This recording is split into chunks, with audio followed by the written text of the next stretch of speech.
اور اتنی بات یاد رکھ لیں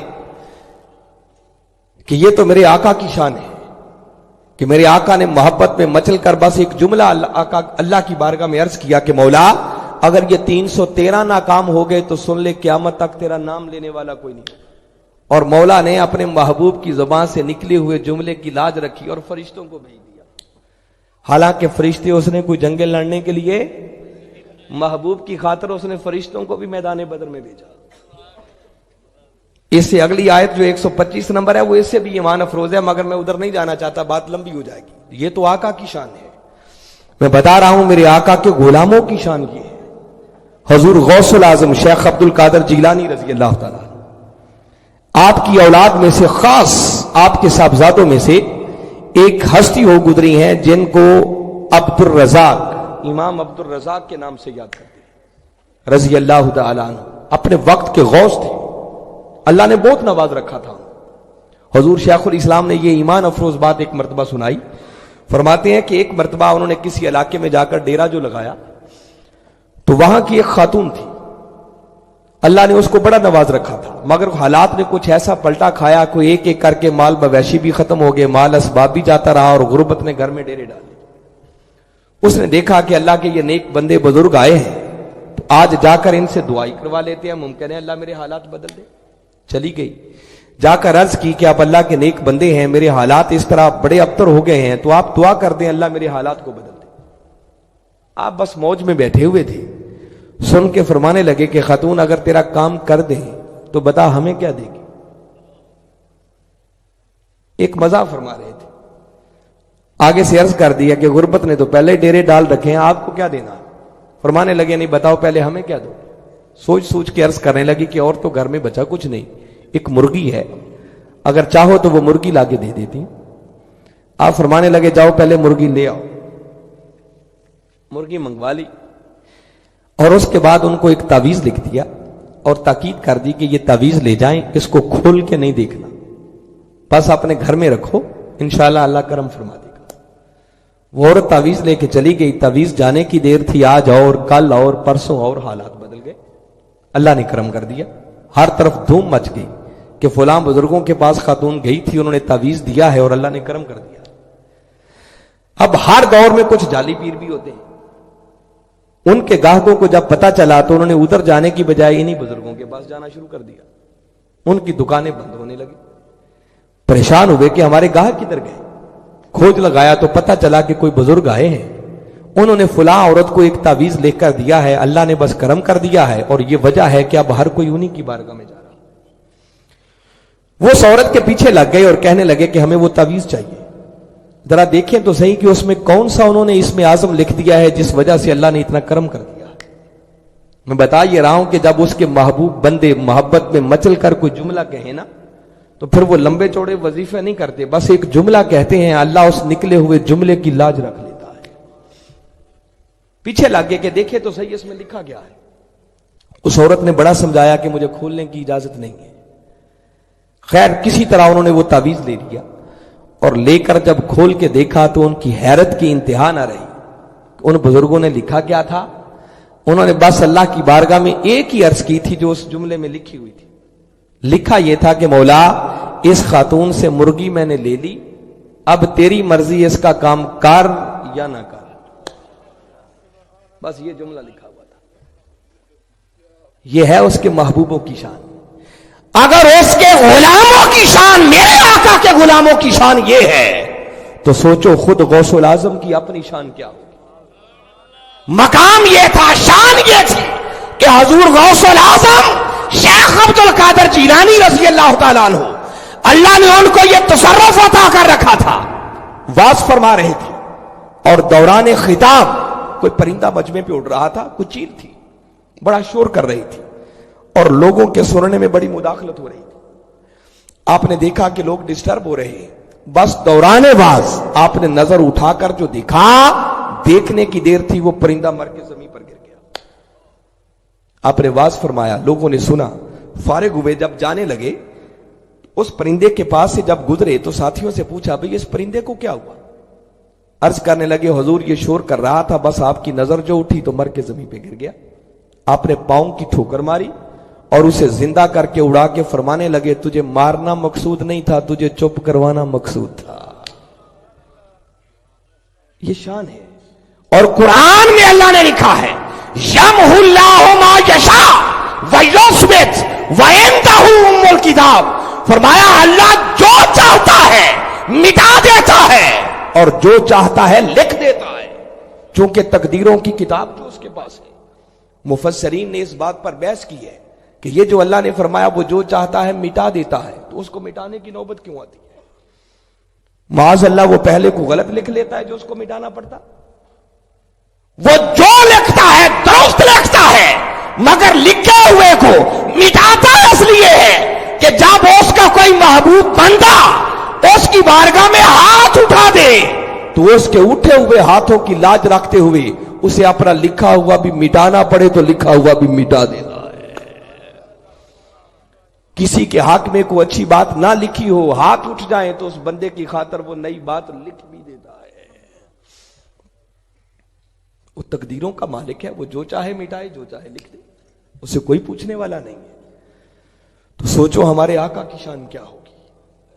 خیر، یہ درمیان میں ایسے ایک جملہ آ گیا تو میں بات یہاں سے ادھر کنورٹ ہو گئی تھی کہ میدان بدر یہ وہ غزوہ تھا جس میں اللہ رب العزت نے اپنے محبوب کے غلاموں کی مدد کے لیے فرشتوں کو بھیجا تھا، اور بات یہ بتا رہا تھا کہ میرے آقا کے ایسے ایسے غلام اور عاشق تھے کہ جب نماز پڑھتے با جماعت آقا کے پیچھے اللہ اکبر کہہ کے نیت باندھ لیتے اور اپنا رخ پھیر کر بس آقا کے مکھڑے کو تکتے رہتے تھے۔ یہ بات بتانا چاہ رہا تھا۔ تو اللہ نے اس غزوہ میں اپنے محبوب کے غلاموں کی مدد کے لیے فرشتوں کو بھیجا تھا۔ فرشتے آئے، جنگ جیتی گئی، کافر بھاگنے پہ مجبور ہو گئے۔ جب کافر بھاگ گئے، جنگ جیتی گئی، تو فرشتوں نے سمجھا کہ ہمارا کام ختم ہو گیا ہے، دشمن چلے گئے، جنگ جیتی گئی۔ اور جنگ جیتنے کے بعد میرے آقا نے اسی میدان بدر میں اپنے صحابہ کرام کے ساتھ، غلاموں کے ساتھ مل کر باجماعت عصر کی نماز ادا کی تھی۔ آج اس جگہ پر مسجد بنی ہوئی، خوش نصیب لوگ وہاں جاتے ہیں، نوافل پڑھتے ہیں۔ جب جماعت ہو رہی تھی عصر کی نماز کی، صحابہ نے پیچھے صفیں بنائی ہوئی تھی، آقا امامت کے مصلے پر ہیں، تو دوران نماز ہمارے آقا امامت کے مصلے پر کھڑے کھڑے مسکرا پڑے۔ آپ نے تبسم فرمایا، زور زور سے نہیں، ہم سے، بس چہرے کی کیفیت بدلی۔ بس جیسے ہی نماز سے فارغ ہوئے، مکمل ہوئی، تو صحابہ کرام عرض کرنے لگے کہ آقا ذرا فرمائیں آج آپ دوران نماز مسکرائے کیوں تھے؟ سوچنے کی بات ہے کہ آپ امام کے پیچھے نماز پڑھ رہے ہو، تو جب آپ امام کے پیچھے کھڑے ہوں گے تو آپ کا دھیان کدھر ہوگا؟ سجدے کی جگہ پر۔ اور اگر امام کھڑا کھڑا مسکرا پڑے تو پچھلوں کو نظر آئے گا امام کیا کر رہا؟ تو صحابہ کرام کو نظر کیسے آ گیا؟ ارے اس کا جواب سوائے اس کے اور کچھ نہیں ہے کہ وہ پڑھ نماز رہے تھے مگر مکھڑا یار کا تک رہے تھے۔ یہ بات بتانا چاہ رہا تھا۔ مگر جب پوچھا نا کہ آقا فرمائیں آپ مسکرائے کیوں تھے، میرے آقا نے جو جواب دیا وہ اس سے بھی زیادہ ایمان افروز ہے۔ میرے آقا فرمانے لگے کہ غلاموں، میرے صحابیوں، اللہ نے تمہاری مدد کے لیے فرشتوں کو بھیجا تھا، جنگ جیتی گئی، دشمن بھاگنے پہ مجبور ہو گیا، فرشتوں نے سمجھا کہ ہمارا کام تو ختم ہو گیا، تو وہ واپس آسمانوں کی طرف گئے۔ جب اوپر گئے تو دروازے بند کر دیے گئے اور حکم ہوا خبردار کسی کو اوپر آنے کی اجازت ہی نہیں ہے۔ فرشتے پریشان ہیں کہ مولا ہم تو جیت کے آ رہے تھے، بڑے خوشی خوشی آ رہے تھے کہ ہمیں آج شاباش ملے گی، مگر ہمارا داخلہ ہی بند کر دیا گیا۔ جواب ملا، اچھی بات ہے تم جیت کے آئے ہو، شاباش کے مستحق ہو، مگر غلطی یہ کر آئے ہو کہ جس محبوب کی خاطر بھیجا تھا ان سے اجازت لیے بغیر ہی آ گئے ہو۔ فرمایا واپس جاؤ، پہلے میرے محبوب سے اجازت مانگو، پھر آنا، پھر تمہیں شاباش دی جائے گی۔ آقا فرماتے ہیں کہ اب سارے ملائکہ جبریل کی قیادت میں کھڑے تھے اور جبریل ہاتھ باندھ کے عرض کر رہے تھے کہ آقا کیا اجازت ہے اب چلے جائیں؟ تو فرمایا ان کے اجازت مانگنے پر مجھے مسکرانا آ گیا۔ اور حضور شیخ الاسلام جب کبھی یہ حدیث مبارکہ سنائے نا تو ایک جملہ اس کی شرح کرتے ہوئے فرمایا کرتے ہیں، آپ فرماتے ہیں لوگوں یاد رکھو ہمارے آقا جو جبریل کے اجازت مانگنے پر مسکرائے تھے نا، وہ محض مسکرانا نہیں تھا، بلکہ میرا ذوق اور وجدان، حضور شیخ الاسلام فرماتے ہیں، یہ کہتا ہے کہ آقا کا مسکرانا بڑا معنی خیز تھا۔ اور جبریل کی اجازت مانگنے پر جو آقا مسکرائے تو گویا کہ ہمارے آقا مسکرا کر جبریل سے فرمانا چاہ رہے تھے کہ جبریل اب سمجھ آئی مصطفیٰ کا مقام کیا ہے. تو کہنا یہ چاہ رہا تھا کہ صحابہ تو وہ تھے جو حالت نماز میں بھی آقا کے چہرے کو تکتے تھے. اسی لیے کسی نے کہا تھا کہ اذان ازل سے تیرے عشق کا ترانہ بنی اور نماز اس کے نظارے کا ایک بہانہ بنی. ادائے دین سراپا نیاز تھی تیری، ارے کسی کو دیکھتے رہنا نماز تھی تیری. نعرہ تکبیر، نعرہ رسالت، عظمت و شان مصطفیٰ، رفعت و مقام مصطفیٰ. اسی لیے کسی نے کیا خوب کہا ہے کہ مجھے کیا خبر تھی رکوع کی، مجھے ہوش کب تھی سجود کی، آقا تیرے نقش پا کی تلاش تھی کہ میں جھک رہا تھا نماز میں. نماز تو نام ہی آقا کے قدموں کی تلاش کا ہے. اور اقبال نے تو حد کر دیا. اقبال نے کہا تھا کہ آقا شوق پھر اعمال شوق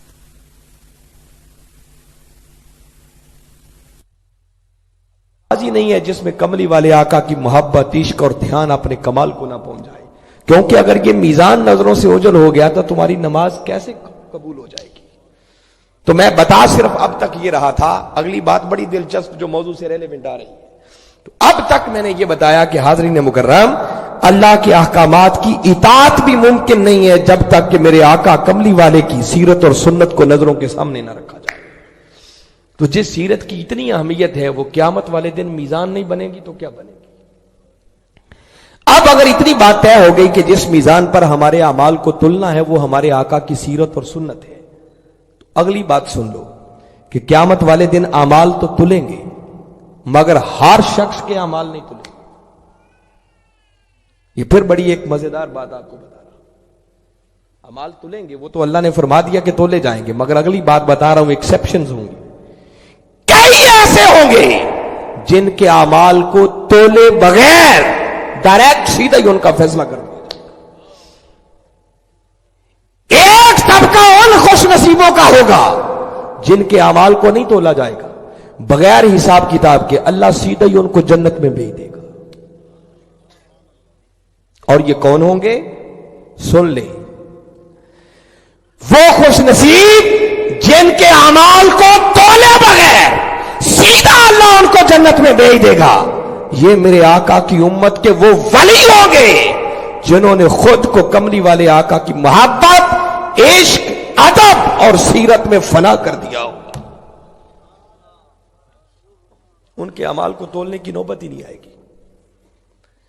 آپ کہیں گے یہ سیرت میں فنا ہونا اور محبت میں فنا ہونا یہ کیا ہوتا ہے؟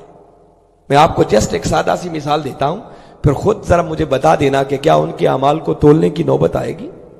تولا تو وہاں جاتا ہے جہاں تھوڑا بہت ڈاؤٹ ہو کہ کم زیادہ نہ نکل آئے. تو جہاں یہ ڈاؤٹ ہی نہ ہو، یہ شک ہی نہ ہو، تو وہاں تولنے کی نوبت بھی نہیں آئے گی. وہ کیسے خود کو سیرت میں فنا کرنے والے ہوں گے، کیسے کملی والے آقا کی محبت، عشق اور ادب میں فنا ہونے والے ہوں گے. جسٹ ایک جملہ کہنا چاہ رہا. حضرت عبداللہ بن عمر رضی اللہ تعالیٰ عنہ، کسی نے دیکھا ایک جگہ پر اونٹنی کو گھما رہے تھے، گھماتے جا رہے ہیں. دیکھنے والے نے پوچھا عبداللہ وجہ بھی نظر نہیں آ رہی، کیوں اونٹنی کو گھما رہے؟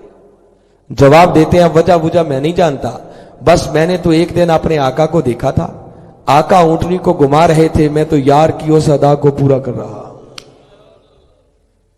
سوچیں جو اس حد تک کملی والے آقا کی سیرت اور سنت میں فنا ہو چکے ہوں گے، کیا ان کے اعمال کو تولنے کی نوبت آئے گی؟ کیوں تولا جائے گا؟ اور میں اس پر سند دے رہا ہوں کہ یہ نہ کہے کہ میں نے ایسے کو بات اختراع کر لی. نہیں، میرے آقا نے فرمایا، احادیث کی کتابیں بڑی بڑی، حضور شیخ الاسلام نے اس پر الگ ایک پوری کتاب ترتیب دے دی. میرے آقا نے فرمایا قیامت والے دن میری امت کے 70,000 ولی ایسے ہوں گے جو بغیر حساب و کتاب کے سیدھے جنت میں جائیں گے. تو جن کا حساب ہی نہیں ہوگا تو بتائیں ان کے اعمال تولے جائیں گے؟ اگر تول لیے تو وہ تو حساب ہو گیا. اور آقا فرما رہے ہیں حساب کے بغیر سیدھا ہی ان کو جنت میں بھیج دیا جائے گا. کیوں؟ کیونکہ یہ وہ خوش نصیب ہوں گے جنہوں نے کملی والے آقا کی محبت، عشق، ادب اور سیرت اور سنت میں خود کو فنا کر دیا ہوگا. خود بغیر حساب کتاب کے جائیں گے، اور آقا کی اس سیرت میں خود کو فنا کرنے کی بنیاد پر اللہ ان کو ایک ایڈوانٹیج اور بھی دے گا. جیسے آج کل بڑے ڈسکاؤنٹ کے پیکج ملتے ہیں نا، قیامت والے دن اللہ بھی کچھ پیکج دے گا ایسے لوگ، اور فرمائے گا جاؤ تم نے میرے مصطفیٰ کی سیرت اور سنت جس میزان پر اعمال کو تولنا ہے، دنیا میں اس سیرت پر عمل کرنے میں خود کو فنا کر دیا تھا، خود تو بغیر حساب کتاب کے جاؤ. اب تمہیں اگلا پیکج یہ بھی دے رہا ہوں کہ جاؤ جن 70 ہزار کے چاہتے ہو اپنے ساتھ پھر ایک ایک بندہ بغیر حساب و کتاب کے اپنے ساتھ جنت میں لے جاؤ. وہ ایک ایک اللہ کا ولی 70 ہزار کو پھر بغیر حساب کتاب کے لے کے جا رہا. سب جانے والے وہ ہوں گے جن کے اعمال کو تولنے کی نوبت نہیں آئے گی. یہ ایک طبقہ ہوگا، اور ایک طبقہ اور بھی ہوگا جس طبقے کے اعمال کو نہیں تولا جائے گا، اور بغیر حساب کے اللہ رب العزت ان بدبختوں کو سیدھا جہنم رسید کر دے گا. یہ کون ہوں گے؟ یہ کافر لوگ ہوں گے. آپ کو اتنی بات تو معلوم ہے کہ کافر کوئی اچھا کام بھی اگر کر لے تو آخرت میں اس کے لیے کوئی اجر باری تعالیٰ اسی دنیا کے اندر کسی نہ کسی طرح کمپنسیٹ کر دیتے ہیں، اس کا معاملہ برابر کر دیتے ہیں. آخرت میں ایک لیے کوئی اجر. تو جب آخرت میں دینا ہی کچھ نہیں تو ان کے اعمال کو تولنے کی نوبت آئے گی. تولیں تو تب جب کچھ دینا ہو، تو جب دینا ہی کچھ نہیں تو تولنے کی ضرورت کیا ہے؟ مگر نہیں، میں اس پر قرآن کی آیت سنانا چاہ رہا ہوں. یہ سورہ کہف قرآن پاک کی 18ویں سورت ہے، اور اس کی آیت نمبر 105 کو کبھی پڑھیے. ویسے تو یہ 3-4 آیات پیچھے سے پورا مضمون آ رہا ہے، سارے کو پڑھیں تو بات بڑی نکھر کے سامنے آ جاتی ہے، مگر میں ایک ہی آیت سنا رہا ہوں، انشاءاللہ وہیں سے کوئی شک و شبہ کی گرد بھی باقی نہیں رہے گی.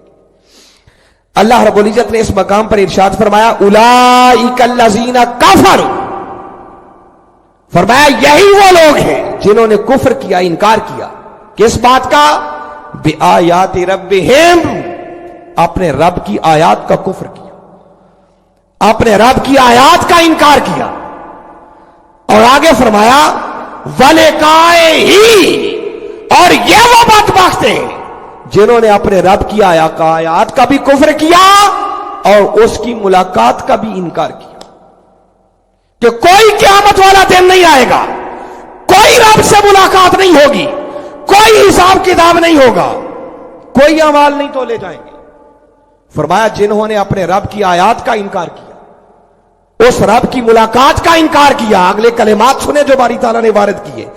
آگے فرمایا فَحَبِطَتْ أَعْمَالُهُمْ، پس جنہوں نے اللہ کی آیات کا کفر کیا، سن لو ایسے بدبختوں کے اعمال کو حبط کر لیا جائے، ان کے اعمال رد کر دیے جائیں گے، ان کے اعمال پر پانی پھیر دیا جائے گا. اور اگلے کلمات بڑے قابل غور ہیں جو باری تعالیٰ نے آگے قرآن میں وارد فرمائے. تو سوچئے جب اعمال ہی حبط ہو گئے، اعمال پر ہی پانی پھیر دیا گیا، رد کر دیے گئے، تولنے کی نوبت آئے گی. اب اگلے کلمات سن لیں. فرمایا جب ان کے اعمال ہی حبط ہو جائیں گے، کافروں کے، تو فرمایا فَلَا نُقِیمُ لَهُمْ یوم القیامت وزنا، جب اعمال ہی نہیں بچیں گے تو سن لو ان کے لیے ہمیں کوئی میزان لگانے کی بھی ضرورت نہیں پڑے گی. بغیر حساب کتاب، بغیر تولے سیدھا ہی جہنم کی آگ میں پھینک دیا جائے گا. یہ دوسرا طبقہ ہے. ہم جو بیٹھے ہوئے ہیں، یقیناً میں تو اپنی صورتحال کو سامنے رکھتے ہوئے کہہ سکتا ہوں، ممکن ہے کہ اللہ کا نیک بندہ ایسا بھی بیٹھا ہو جس کا شمار اس پہلے طبقے میں ہو، مگر اکثر و بیشتر ہمارا حال یہ ہے کہ نہ ہم پہلے طبقے والے لوگ ہیں، اور الحمدللہ جتنا بھی شکر ادا کریں کم ہے، ہم بعد والے طبقے میں بھی نہیں ہیں. وہ تو کافروں کی بات ہو رہی ہے. الحمدللہ ہم کلمہ پڑھنے والے ہیں، ایمان والے ہیں. تو نہ ان ولیوں کی صف میں ہمارا شمار جو بغیر حساب کتاب کے جائیں گے، جن 70,000 کا ذکر ہوا. تاہم یہ ہو سکتا ہے کہ کسی کے لڑ لگ کے وہ جو 70,000 کا پیکج ملے گا اس میں کوئی نکل جائے. یہ پاسبل ہے کہ کوئی ایسے کے ساتھ جڑ جائے، اور الحمدللہ وہ کبھی امید ہے کہ انشاءاللہ کئی جائیں گے۔ مگر اب جو تیسرا طبقہ اگلی بات بتانے لگا ہوں وہ ہماری بات آ رہی ہے، جن کے اعمال کو تولا جائے گا، اور یہ سننے والی بات ہے کیونکہ اس کا تعلق بالخصوص ہمارے ساتھ ہے۔ اب بات ان کی ہو رہی ہے جو دعوی ایمان کرنے والے ہوں گے۔ اب کسی کا وہ دعویٰ قبول ہو رہا ہوگا، کسی کا رد ہو رہا ہوگا، مگر ان کی بابت جب باری تعالیٰ نے بات کی تو فرمایا جو دعویٰ ایمان کرنے والے ہوں گے، سن لو اس ایمان کے دعوے داروں میں بھی ایک طبقہ اور گروہ ایسا ہوگا جن کے اعمال کو تولے بغیر سیدھا ان کو بھی جہنم میں پھینک دیا جائے گا۔ یہ بات سب سے قابل توجہ ہے جو آج کی اس نشست میں آپ کو پہنچانا چاہ رہا۔ اس طبقے سے بچنا چاہیے، کہیں ان میں ہمارا شمار نہ ہو جائے۔ آپ کہیں گے یہ طبقہ کون سا ہے؟ سورہ حجرات قرآن پاک کا 49واں سورہ ہے، اور اس کی دوسری آیت کریمہ کو کبھی پڑھیں۔ مگر ایک سبجیکٹ کے اندر ان کو پرو دینا، یہی علم ہوتا ہے۔ اب اللہ رب العزت نے اس مقام پر ارشاد فرمایا، ایمان والوں کی بات کی، فرمایا یا ایھا الذین آمنو، اے ایمان والو، لا ترفعوا اصواتکم فوق صوت النبی، اے ایمان والو دیکھو تمہاری آواز بھی میرے نبی مکرم کی آواز سے اونچی نہیں ہونی چاہیے۔ وَلَا تَجْهَرُوا لَهُ بِالْقَوْلِ كَجَهْرِ بَعْضِكُمْ لِبَعْضٍ، اور جس طرح تم آپس میں ایک دوسرے کو اونچی اونچی بلاتے ہو، اپنے جیسا سمجھ کر بلا لیتے ہو، فرمایا خبردار میرے محبوب کو کہیں یوں آواز نہ دینا۔ مولا اگر یہ بے ادبی ہو گئی تو کیا ہوگا؟ ایک گناہ ہی ہے نا، ہمارے کھاتے میں لکھ دینا۔ فرمایا نہیں، اسے ایک گناہ نہ سمجھنا، بلکہ یہ اتنا سنگین جرم ہوگا۔ فرمایا اگر ایک بے ادبی ہو گئی، آواز اونچی ہو گئی، یا تم نے میرے محبوب کو اپنے جیسا سمجھ کر بلا لیا، فرمایا یہ اتنا بڑا جرم ہوگا ان تحبط اعمالکم، کہ اس ایک بے ادبی کی وجہ سے تمہارے زندگی بھر کے سارے اعمال حبط کر لیے جائیں۔ ان تحبط اعمالکم، یہ کلمات بڑے قابل غور ہیں، سیم وہی کلمات جیسے کافروں کے لیے فرمایا تھا نا فحبطت اعمالہم، ان کے اعمال حبط کر لیے جائیں گے۔ یہاں کچھ دعوی ایمان کرنے والوں کی بات کی، ہوں گے کلمہ پڑھنے والے، زندگی بھر بڑے اعمال کے پہاڑ بنائے ہوں گے، مگر فرمایا اگر ایک مرتبہ میرے محبوب کی بارگاہ کی بے ادبی ہو گئی تو فرمایا یاد رکھو تمہارے سارے کے سارے اعمال حبط کر لیے جائیں گے، رد کر دیے جائیں گے، پانی پھیر دیا جائے گا۔ تو مجھے بتائیں جب اعمال ہی نہیں بچے تو تلے گا کیا؟ کوئی تولنے کی نوبت آئے گی؟ اور ایک اصولی بات بھی سمجھ لیں، سارے اعمال برباد اس بدبخت کے ہوتے ہیں جس کا ایمان ہی چلا جائے۔ ایک آیت میں نے سورہ کہف کی ابھی آپ کو پڑھ کے سنائی جہاں فرمایا فحبطت اعمالہم، اور اسی طرح کی 3-4 آیات قرآن میں اور آپ کو ملیں گی جہاں جہاں بھی حبط اعمال کی بات ہے، جا کر ان آیات کو پڑھیے۔ باری تعالیٰ نے ہر مقام پر جہاں بھی حبط اعمال کی بات ہی ہے وہ بات ہی کافروں کے لیے کی ہے۔ ایمان ہی نہیں بچے گا، تو جب ایمان نہیں ہوگا تو اعمال بھی گئے۔ تو اگر یہاں بھی حبط اعمال کی بات ہے تو اس کا مطلب کہ ادھر بارگاہ مصطفیٰ کی بے ادبی ہوئی، اعمال بھی گئے، انسان کا ایمان بھی گیا۔ اور اصل میں اس ایمان کا چلے جانا یہی ان کے حبط اعمال کا سبب بنتا ہے۔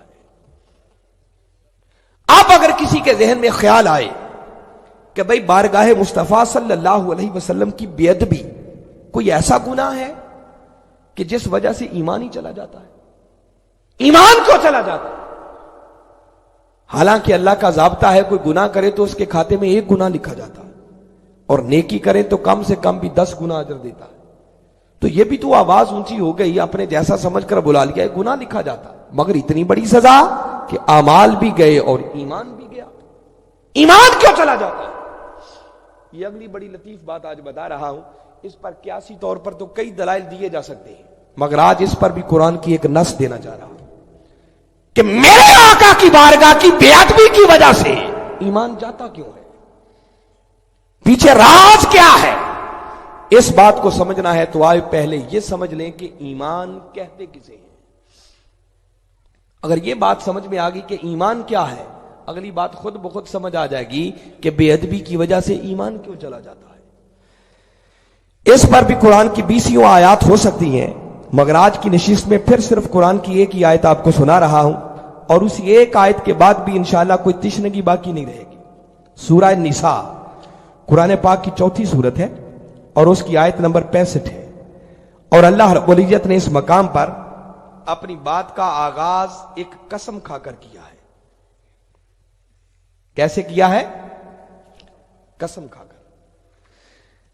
اب غور کریں کہ اللہ کی ذات وہ ہے جسے اپنی بات کرنے کے لیے قسم کھانے کی ضرورت، وہ بغیر قسم کے بھی بات کرے تو اس کی بات میں کوئی شک نہیں ہو سکتا، مگر کبھی کبھی وہ خدا ہو کر بھی اپنی بات قسم کھا کے کرتا ہے۔ تو سوچو وہ خدا ہو کر بھی قسم کھا کے بات کرے تو وہ بات کتنی پکی بات ہوگی۔ آپ کبھی جائزہ لیں، انسان عام روٹین میں بات کر رہا ہونا تو ممکن ہے کوئی نظر انداز کر دے، لیکن اگر وہ انسان قسم کھانے پہ آ جائے تو سننے والا چونک پڑتا ہے، متوجہ ہو جاتا ہے کہ ذرا سنو اب یہ قسم کھا کے کیا کہنے لگا ہے۔ تو سوچو اگر وہ خدا قسم کھانے پہ آ جائے، وہ ہمیں غفلت سے بیدار کرنا چاہ رہا ہے، جھنجھوڑنا چاہ رہا ہے کہ سنو اگلی بات میں کیا کہنے والا، اور پھر قربان جائے اس نے قسم کتنی پیاری کھائی ہے۔ اس نے جس قسم سے بات کا آغاز کیا، فرمایا فلا وربک، محبوب قسم ہے تیرے رب کی، یہ قسم کھائی ہے اس نے۔ اب اس قسم کو اگر تھوڑا سا اس کا انالیسس کریں، غور کریں، تو اصل میں قسم وہ اپنی کھا رہا ہے، مگر اس نے سیدھا یوں نہیں کہا کہ مجھے اپنی قسم، یوں بھی نہیں کہا کہ مجھے رب ہونے کی قسم، یوں بھی نہیں کہا کہ مجھے سارے جہانوں کا رب ہونے کی قسم، حالانکہ وہ کائنات کے ذرے ذرے کا رب ہے، اس میں کوئی شک والی بات، مگر اس مقام پر اس نے ہر کسی سے اپنا تعلق توڑ کر خود کو صرف مصطفیٰ سے جوڑ رکھا ہے۔ فلا وربک، وہ فرما رہا ہے پیارے قسم ہے تیرے رب کی۔ مولا رب تو پوری کائنات کا ہے، یوں کیوں نہیں کہتا کہ مجھے سارے جہانوں کا رب ہونے کی قسم، صرف اپنے مصطفیٰ کا رب ہونے کی قسم کیوں کھا رہا ہے؟ اس کا جواب سوائے اس کی اور کچھ سمجھ میں نہیں آتا کہ وہ کہنا یہ چاہ رہا ہے کہ لوگوں ہاں رب تو کائنات کے ذرے ذرے کا ہوں، مگر جو مزہ مصطفیٰ کا رب ہونے میں ہے وہ کسی اور کا رب ہونے میں نہیں ہے۔ میری ربوبیت کا شاہکار اور پیکر ربوبیت بھی اگر دیکھنا ہو تو وہ ذات محمد مصطفیٰ صلی اللہ علیہ وسلم، یہ ایسا میرا ربوبیت کا شاہکار ہے کہ جس کا رب ہونے پر خود مجھے بھی فخر ہے۔ اور اگر تھوڑی سی اور اس قسم کی گہرائی میں جائیں نا تو حقیقت میں وہ اپنے محبوب کے حسن کو نکھار کے بیان کرنا چاہ رہا، بس جیسے ہی اس نے اپنے محبوب کے حسن کو جوبن پہ دیکھا ہوگا اور نظر جو پڑی تو بے ساختہ بول اٹھا فلا وربک، محبوب قسم ہے تیرے رب کی۔ کیا مانا؟ وہ بول اٹھا کہ پیارے تیرے بنانے والے کی قسم جس نے تجھے اتنا حسین بنایا ہے، تیرا پیکر حسن تراشنے والے کی قسم، تیری زلف واللیل سنوارنے والے کی قسم جس نے تجھے اتنا حسین بنا دیا۔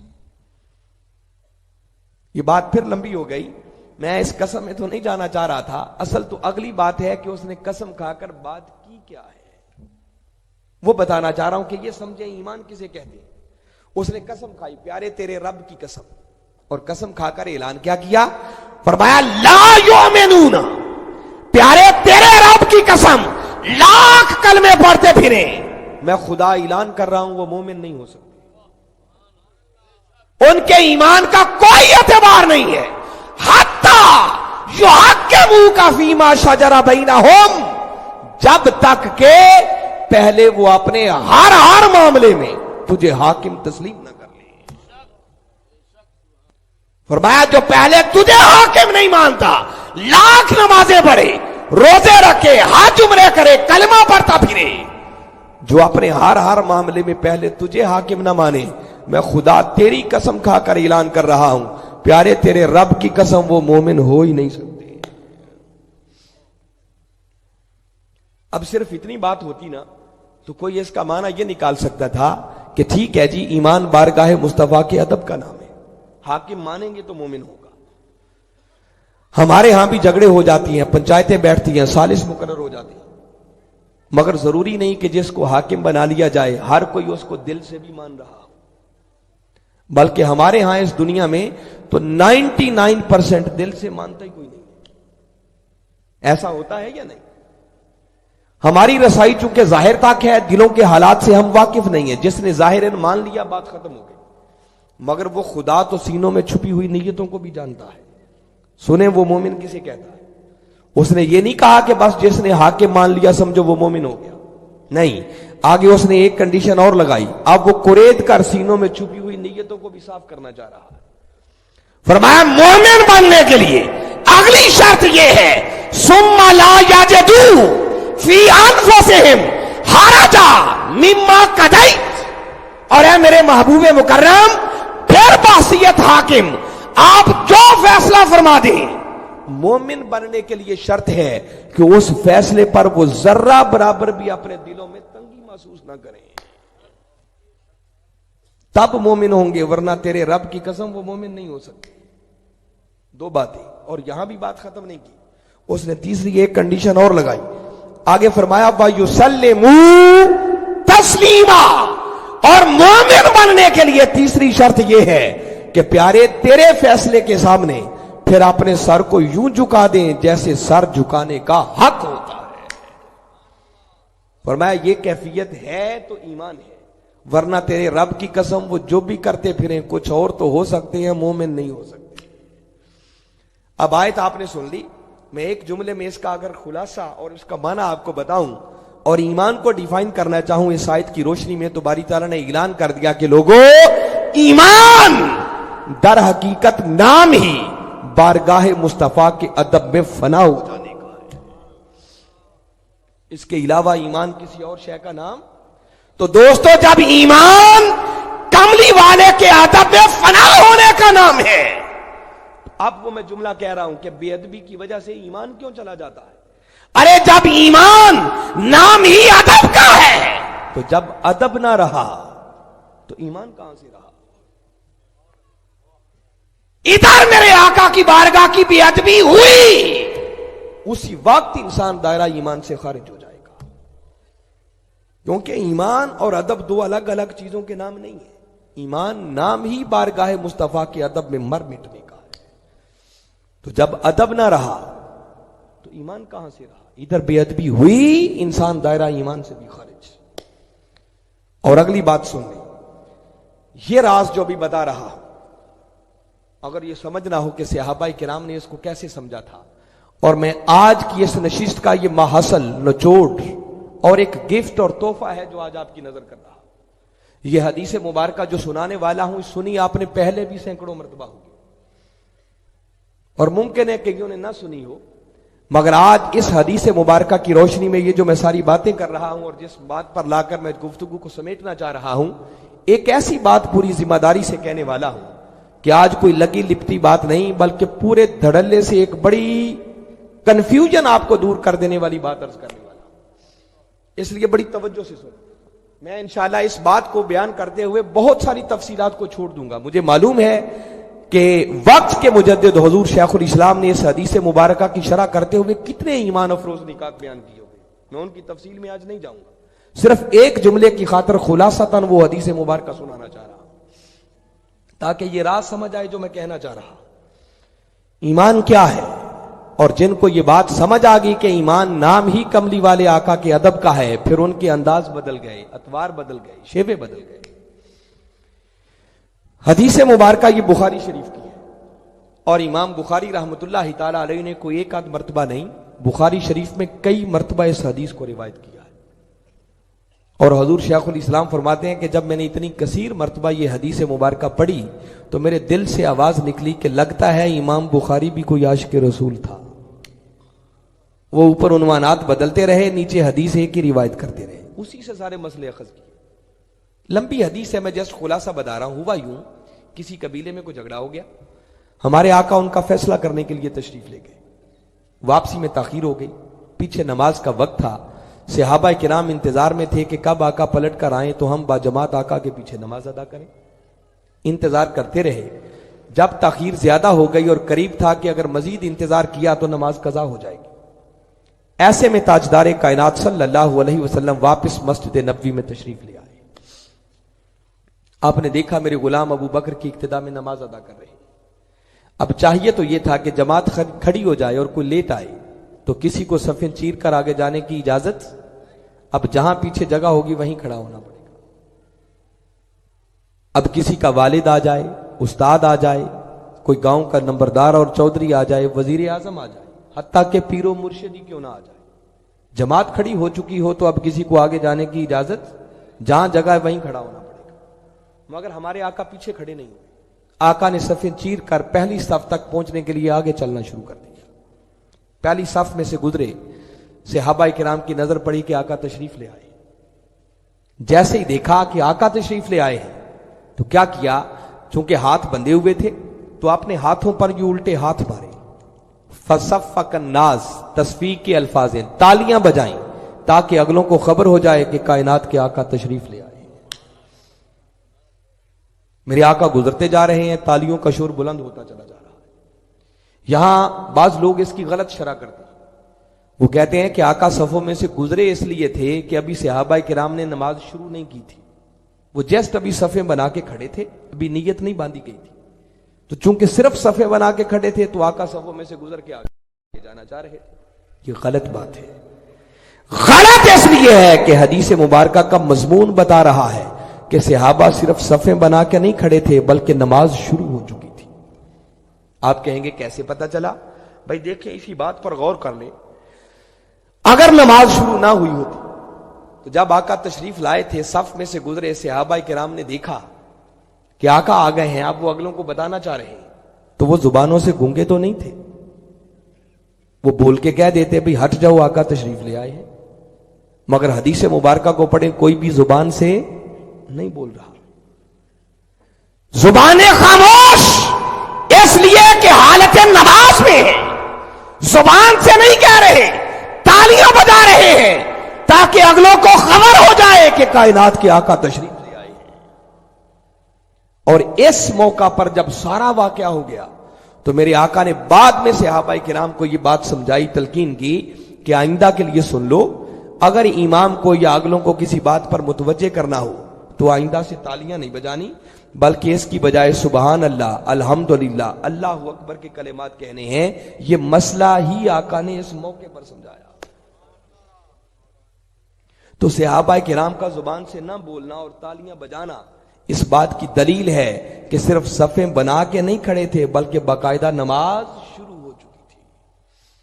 آقا گزرتے جا رہے ہیں، تالیوں کا شور بلند ہوتا چلا جا رہا ہے۔ اب باقی وہ نکات چھوڑتے ہوئے راوی نے آگے ایک جملہ لکھا ہے، امام کی بات کرنے سے پہلے جو امامت کے مصلی پر سیدنا ابو بکر صدیق کھڑے، کہتے ہیں یہ وہ ابو بکر ہیں کہ جب نماز پڑھتے تھے تو ان کا دھیان کبھی دائیں بائیں نہیں ہٹتا تھا، اس کمال یکسوئی سے نماز پڑھتے تھے۔ مگر ابو بکر کہتے ہیں کہ اس دن تالیاں اتنی بجی کہ میں جو امامت کے مصلی پر کھڑا تھا سوچنے پہ مجبور ہو گیا کہ کہیں مجھ سے کوئی غلطی تو نہیں ہو گئی، صحابہ کرام کیوں تالیاں بجا رہے ہیں؟ بڑا سوچا ہوگا، جب کوئی غلطی سمجھ میں نہیں آئی تو دل سے آواز نکلی ہوگی کہ ابو بکر کہیں آقا تشریف نہ لے آئے ہو۔ اب حدیث مبارکہ کو پڑھ لیں، ایسا ہی ہوا، ادھر خیال گزرا کہ کہیں آقا تو نہیں آ گئے، ابو بکر نے امامت کے مصلی پر کھڑے کھڑے یوں چہرہ پلٹ کر دیکھا کہ کہیں حضور تو نہیں آ گئے، یہ نماز ہو رہی ہے۔ جب دیکھا تو ہمارے آقا پہلی صف تک تشریف لا چکے تھے۔ ابو بکر نے جیسے ہی آقا کو پہلی صف میں موجود پایا، پچھلے قدموں واپس ہٹنے لگے، مصلی چھوڑنے لگے۔ میرے آقا نے دیکھا کہ ابو بکر امامت کا مصلی چھوڑ رہے ہیں، آپ نے بھی زبان سے نہیں فرمایا، اشارہ کیا، اشارے سے فرمایا کہ اپنی جگہ پر قائم رہو، مصلی نہ چھوڑو۔ گویا آپ اشارہ کر کے یہ فرما رہے تھے کہ ابو بکر آج مصلی نہ چھوڑ، یہیں کھڑا رہے، آج میں نبیوں کا امام بھی تیرے پیچھے ہی نماز پڑھ لیتا ہوں۔ قربان جائیں ابو بکر کے مقدر پر جنہیں آقا یہ فرما رہے ہوں گے، مگر قربان جائیں ابو بکر کے ادب پر۔ اتنی بات سنی، حدیث مبارکہ میں ہے کہ ابو بکر نے اللہ کی حمد بیان کی، شکرانے کے کلمات کہے ہوں گے نا کہ مولا تیرا شکر ہے، تیرے محبوب نے اس قابل سمجھا، کھڑے رہنے کا حکم دیا، مگر اتنی بات کر کے وہ کھڑے پھر بھی نہیں ہوئے، مصلی چھوڑ دیا، پچھلی صف میں آ گئے، ہمارے آقا امامت کے مصلی پر گئے۔